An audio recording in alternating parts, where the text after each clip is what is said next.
So guys, what's going on? Welcome back to the channel and welcome back to a very late match reaction for Manchester United 2, Bournemouth 2, which was the last game before the international break, which has now started. The reason it's very late is I've just been really busy, and this is one of the only times this week I can come on and film the video for you guys, but it's better late than never, isn't it? So, I mean, you're getting some sort of reaction. There's a lot to talk about regarding the game as well. So let me know your thoughts down below. But guys, do the usual. Make sure to smash a like, share the video, subscribe if you are enjoying the content. And let me know the big talking point. Was the foul on Amad Diallo a penalty? Let me know down below, guys. I'm really interested to see what you guys think of it. Because for me personally, that's a penalty 100%.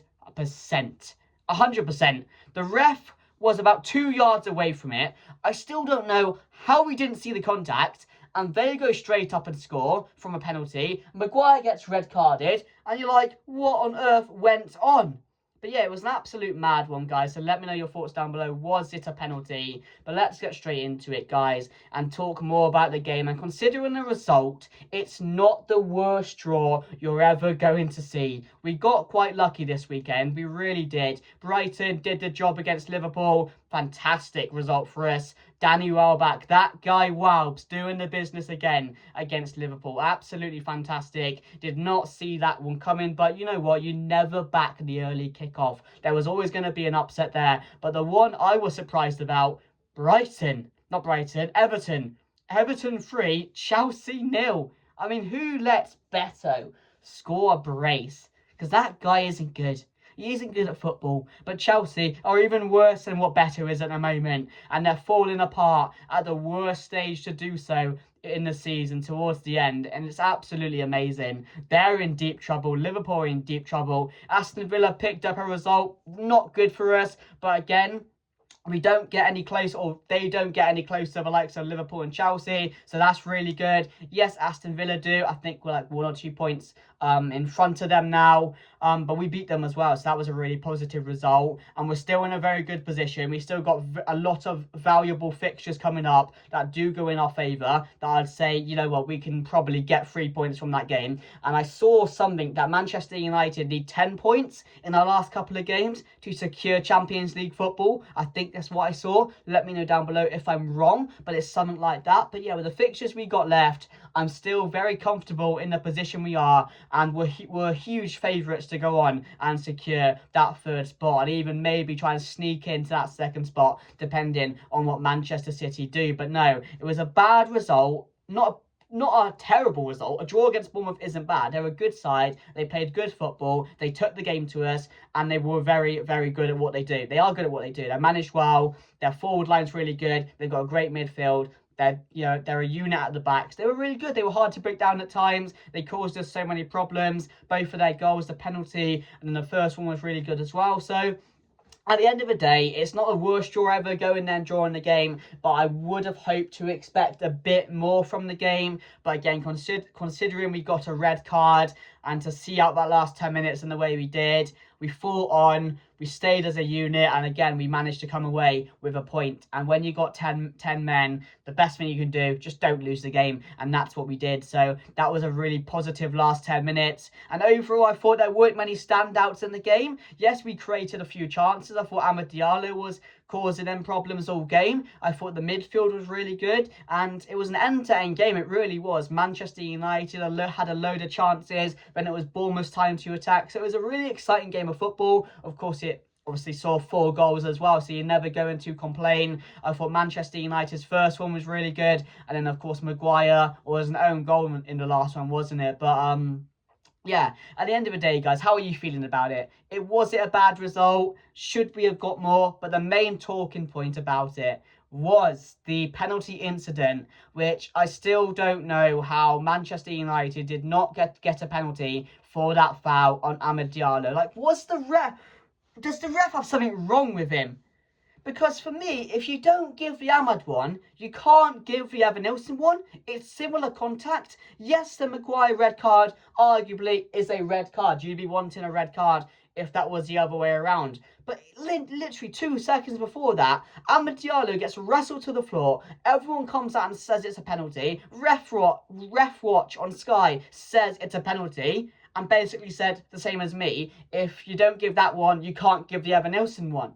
It's chaotic. It really, really is. I don't know what the ref has to see more to give that penalty. He's right in front of it. Like, he sees the contact. He drags him down to the floor. Like, for me, the only obvious explanation is that the ref has something wrong with him.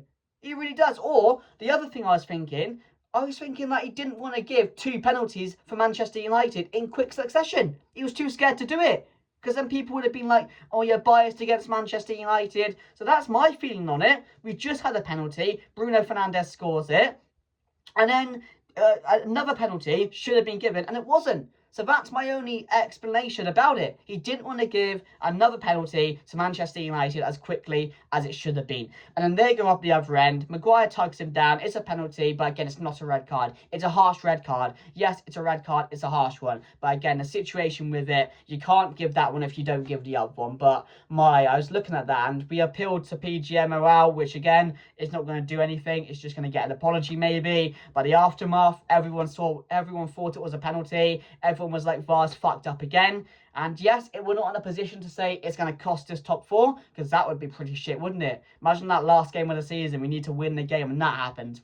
I can't imagine what would go on behind the scenes. But no, I just felt a bit cheated there. I really, really did. I'm not normally like this, but the way it happened, it's a clear penalty. He doesn't go down easy. He gets tugged to the ground and rightly goes down, and it should have been rightly given as a penalty. But no, let me know your thoughts down below. Was it a penalty? Was it not? Were Manchester United cheated out of another penalty? And I mean, that second goal, when they got it, I thought they were going to get a third. So to hang on the way we did was really pleasing at the end of the day, because we could have lost that game, and then people would have been negative around the situation, and probably under Amorim, or in past games and past years, we probably would have lost that game. Our heads would have dropped, would have messed up somewhere, mistakes would have happened, and they would have found a way to score the third goal. But no, it's not the worst result ever. I'll take it, considering it's the international break now. Other teams around us lost as well, which was really good to see, considering we drew the game. So I'm not mad about it. I'm really not. I'm still very calm in the situation, because teams around us aren't good at the moment. And Manchester United, of course, went on that 6 or 7 game of just winning games, and has put us in this position now where we're favourites for Champions League football. Any standouts from the game? I thought Sesko should have started. Again, it wasn't the right move to not start him in this game. I thought against Bournemouth's big centre-backs, I thought it was right to maybe start Sesko. Didn't happen, unfortunately. I don't think playing Mbeumo down in that number 9 position is working. I don't think it is. I think you need a Sesko there. You need a target man. And I think he needs to start more than coming off the bench. I know we've seen the best of Sesko and coming off the bench, but you've got to give him a run of games now, like starting. You have to give him a run. You really do. That's just my personal opinion, but I just think it is affecting us a bit not having that target man, because teams are finding it way too easy to manhandle and mark and Bremer going forward. I thought Cunha had a decent game. I thought Bruno, of course, stepping up for the penalty like a captain does.